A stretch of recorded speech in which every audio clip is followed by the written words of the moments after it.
Okay, so in this week's lesson, we're going to be connecting the dots. We're going to be taking different regions of the neck and connecting them maybe in a way that you haven't thought of before. And I'm going to give you some very simple harmonies that you can see and visualize in different spots and show you how you can use them when you're improvising. Whether you're playing, like singing and playing, and you want a little fill lick, you can work them in between, or you're playing blues or rock or country, jazz. It doesn't matter what style. These are concepts that apply to anything. And I would ask you, if you have a breakthrough as you're going through this, to leave a comment below and just explain what it is. I think that'll be helpful. Some people learn by just reading through the comments, and it's always good to kind of share that stuff. So if you have something that jumps off the page at you, maybe something you hadn't thought about before, something you learned, just leave a comment in the comments below. That'll be helpful. All right, so this is a two-part lesson. In this video, we're going to go through the first half of that gospel intro, and we're going to use that as an excuse to kind of go through all of these different techniques. If you'd like to watch the second video, as well as download the tablature and the MP3 jam track so you can practice putting all this stuff together, the entire lesson basically, you can get that by going to activemelody.com, go to the weekly lessons page, and do a search for EP443. Okay, so we're going to break down everything that I played in the intro, note for note, the guitar piano piece, obviously not the piano parts, but the guitar stuff. But the point of this lesson really isn't the song. The point of this is not to just memorize how to play a song, but I want you to get these concepts that are used. So the song is just an excuse to get these concepts across. And once you can understand these and apply these to some basic chord shapes, you can start using them in your own playing and apply them to anything. When you're improvising, when you're singing and playing by yourself, I wanted to give you some examples of how you might use them in other places. So the first thing I just want to mention is everything that we're going to be talking about is related to the caged system, C-A-G-E-D. You hear me talk about that all the time. And some people get frustrated with it. They say, you know, I have emails from people saying, "Why do you keep going back to that?" And to me, it's the most logical way to break up different regions of the neck. That's all caged is. It's just a label for the different regions. That's how I think of it. So if I'm talking about a D chord using the A shape, that's a specific region of the neck, as opposed to me just saying a D chord. If I say a D chord using the A shape, okay, now we're in this region, which means I've got the minor pentatonic scale. In this region, I've got the major pentatonic. I've got different chord shapes and licks and things that all live in this area. So that's what caged is all about to me, and that's why I keep going back to it. It's a really logical way to break up the neck, and it doesn't matter what style you're playing, whether it's jazz or country or blues or rock, you can apply this to any style. Okay, I just wanted to get that out of the way. So the song we're going to be playing then is in the key of G. It's a 1-4-5, very basic, kind of a gospel sounding thing. And we're going to be complementing a piano. So our 1 chord is a G chord, our 4 chord is a C chord, and our 5 chord is a D chord. And the song starts on the 5 chord. So it starts on that D, actually a D7. Starts on a D7.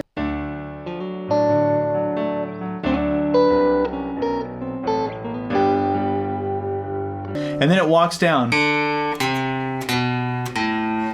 and goes into the 1 chord. When I say it walks down, the piano walks down. You'll hear that with the bass part of the piano. And so that's sort of just a setup. It starts with the 5 chord, and that's setting us up to get into the song now, right on the G. Now I still played something over that 5 chord, and so what I played was,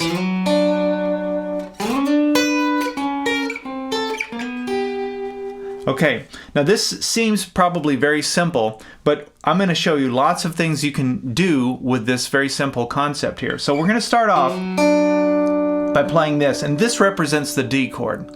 Some of you are going to understand what I mean. Some of you are going to look at that and go, how in the heck is that a D chord? Well, I'm going to explain that. So first of all, my middle finger is on the 4th fret, 4th string. My index finger is on the 3rd fret, 2nd string. So I'm playing strings 4 and 2. Now what I'm picturing when I play this is there's two things actually. One is I'm picturing the D chord using the C shape out of caged. So I'm going back to the caged thing. And by the way, I'll put a lesson up on the screen if you want to learn more about the caged system. I did a whole lesson on it a while ago. But anyway, if we were playing a D chord using the C chord shape, just playing strings 4 and 2, we would get that. Or if we were playing a D7 chord using that C7 shape. So it's the same thing that we're playing here. We just had to reposition our fingers so I could add my pinky here to the 5th fret 3rd string and play those middle 4 strings. If I played strings 4 and 2 again, same result, same 2 strings. So just think in your head that, and what that is, that's a harmonized 6th. So if you can start to imagine that this is a D chord, and the way that you want to think about that, besides just thinking of chord shapes, is to now this is where we get into string names, string note names, but if I want to know what chord this represents, it's the note on the 2nd string. So in this case, it's that 3rd fret 2nd string. That note is a D note. And this note, or if I were to slide up 2 frets, this would be an E, because that's an E note, right? If I go up 1 more, that's an F, because this is an F note. So you do need to know your note names on really on all your strings. Actually, I'll link to another lesson I did. This was one a while ago, where I talk about sort of a strategy for doing that. And I like to start with the bottom 2 strings, 6 and 5, because if you get the 6th string, you also get the 1st string, because they're the same. They're just an octave apart. But anyway, the 2nd string, once you commit those to memory and know that that's a D, that's an E, F, G, A, then if you want to play this shape going forward, you just find the note with your index finger. For example, that would be an E. And I don't have to think about it more than that. I just need to find the E on the 2nd string, and then I can harmonize with it. Now this is going to make a lot more sense, and I know I'm spending a lot of time on this first part, but it's all going to come from this, so just you have to bear with me here. Okay, so the song starts with a D chord. I played that to represent the D, or the D7, and then came up here and went. Now look at this. This is playing on the 12th fret. We're still playing on strings 4 and 2. And I'm hybrid picking, by the way. I'm picking with my pick on the 4th string, using my ring finger on my right hand to pluck the 2nd string. You could do that, or you could just pick each note individually if you want. But anyway, the point is, you have both fingers in the same fret. And we're going to walk it down 11, 10, down to that same shape we started with. Remember, we started with the D chord using this little staggered approach here. Staggered meaning one finger's on one fret, one's on the next fret up. It's the same shape here. You should then, using the logic of what we've just talked about, you should be able to look at this and say, tell me what chord this is. Pause the video if you need to, work this out, and try and figure that out. The logic has already been given to you, so just try and figure that out. You should know that this is a G chord, because this is a G note, right? So then what's going on up here when I'm going? All I'm doing is I'm picturing the G chord using the C shape right here, and then I'm picturing the G chord using the A shape, and I'm connecting the two. So hopefully you're starting to see this. Oh, okay, so when I'm playing the G chord using the A shape, and I'm playing strings 4 and 2, there it is. That's where that little harmony comes from. It comes from this triad here, right? Which is from the A chord shape, but it's our G chord. Same here. When I come down to the G chord using the C shape, these two notes are coming from this little triad out of the chord shape. So all this is walking it down from the G to the G. Now here's another way to look at this. If you take the concept of both fingers being in the same fret, and we apply it here to the 7th fret, strings 1 and 3 though, so we've jumped up a set of strings. Now watch this. Same thing. Even going down to this little staggered shape here. So now I've got this little G walk down here and one up here. This one's connected, or it starts with the A shape. You can think of it that way. And this one walks down to the G chord using the E shape. Those two fingers out of it.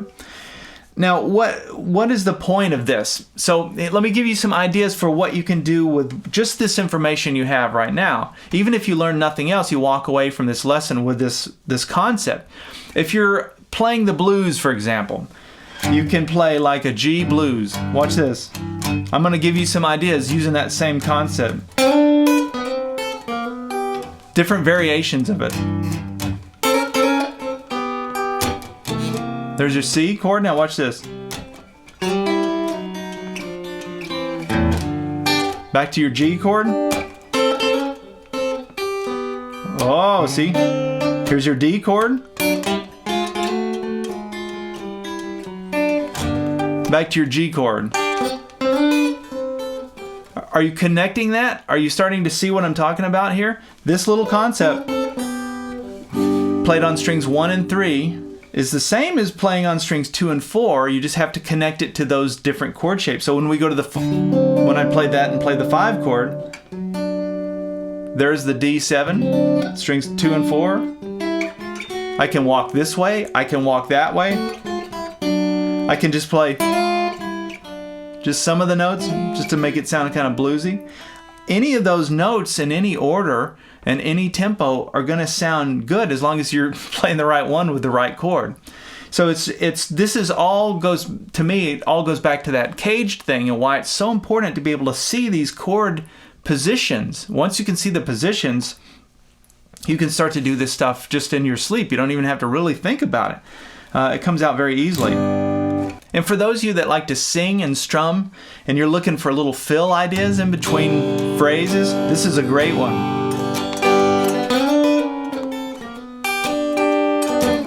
So anyway, just think about that as you're moving forward. Okay, so we haven't made it very far in the song, but we were starting to get somewhere with this. I'm setting all of this up. So from the 5 chord,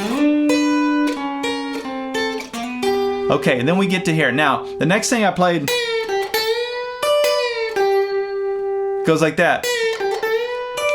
So it's a 10th fret, 2nd string, full bend and release. And then we release down to the 10th fret, down to the 8th fret. It's both on the 2nd string. So once I do the full bend, then I put my pinky down on the 10th fret, 1st string. This is a classic country lick. Then release and play the 8th fret. So all together. Now connect that to something. Don't just let that be a free-floating lick that you learn just for this song. You've learned nothing if you do that. You have to say, okay, how can I use this lick in other things? Rock, blues, if I want to kind of come to it.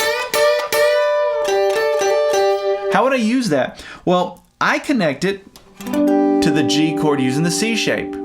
So here's our little thing that we were just playing, right? The little staggered thing. If you look at where this is connected to that, there is your 8th fret, 2nd string. You've got it right there. Or you can think of pattern 4 of your major pentatonic scale for G, right? Whatever of these tools you can use, but can anchor it to something so that when you're in this region, if you want that country twangy thing, you can do it. Now then the song goes to the C chord. And that's how I played it, kind of a gospel piano style.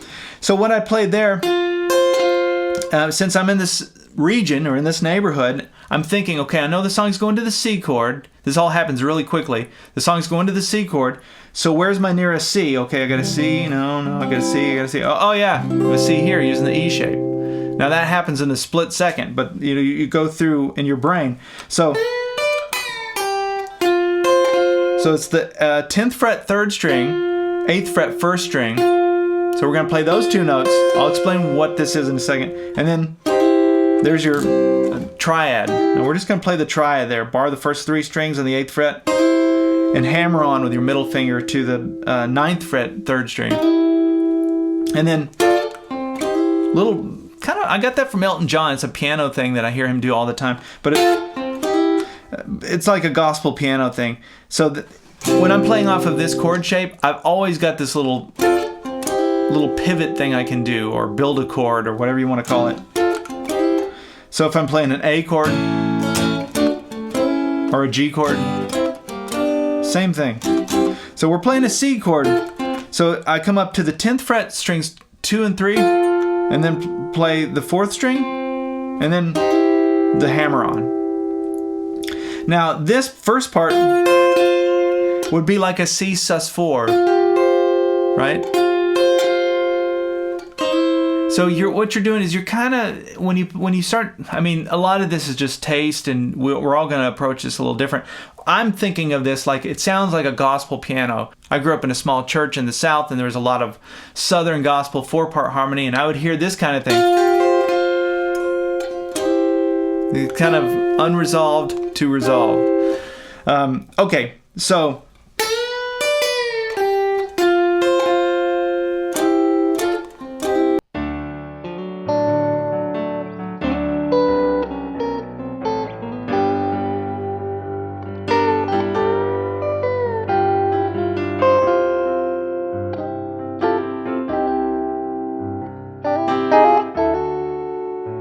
now watch this.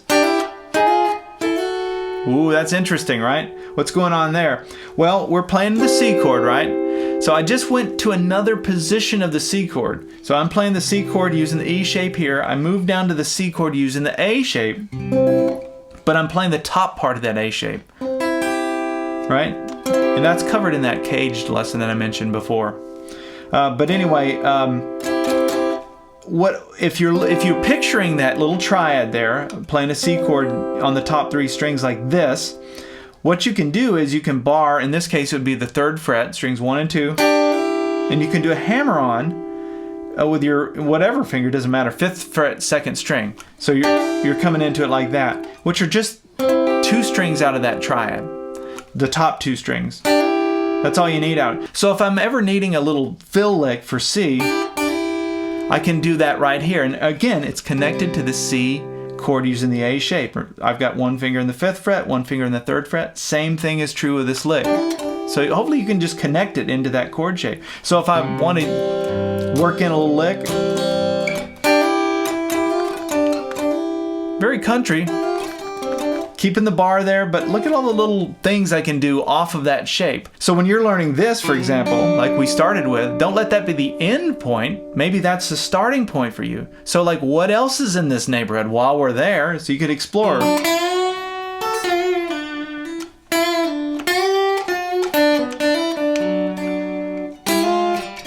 That's what I like to do, is I take one idea and I just start building and pushing and seeing what I can mold out of this. You've been handed a little ball of clay. Now what can you make with that? You can make all kinds of stuff. Okay, so let's get back to the C chord in the song. So we played just this little lick here, and then I walked that up chromatically. Now you should be able to pause the video and tell me what that is. What chord that is. What does that represent? If this is a C, what is this? Right?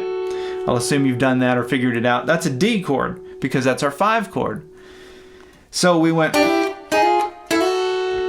then I come up, so that's the D chord using the A shape. Then I come up to the D chord using the E shape. And you'll notice that most of what I play, this is just my way of looking at the neck, is either out of the A shape or the E shape. That's where I get 80% of everything I do, comes from the E shape or the A shape.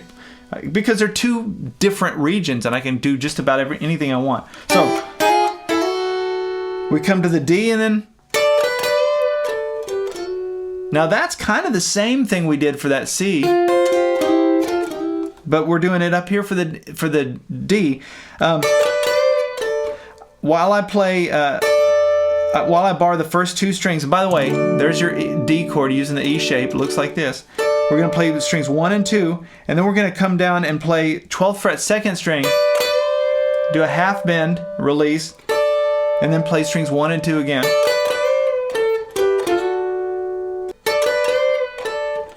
We're going to play strings 2 and 3 on the 12th fret, and then a hammer on, just like we did for the C chord, where we bar the first 3 strings on the 10th fret, but we hammer on to the 11th fret 3rd string, playing strings 2 and 3.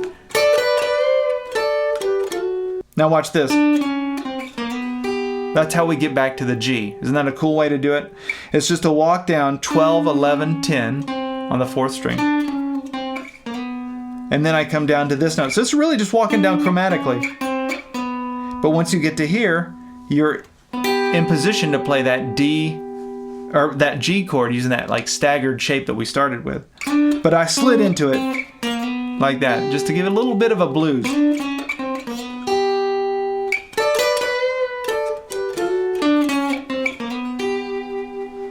Okay, and then the song goes to the 5 chord. We come down here, play exactly what we played in the intro, the first thing, but then I put my pinky down on the 5th fret 3rd string, And that's just your D7 chord, right? I'm just playing strings 4, 2, and 3.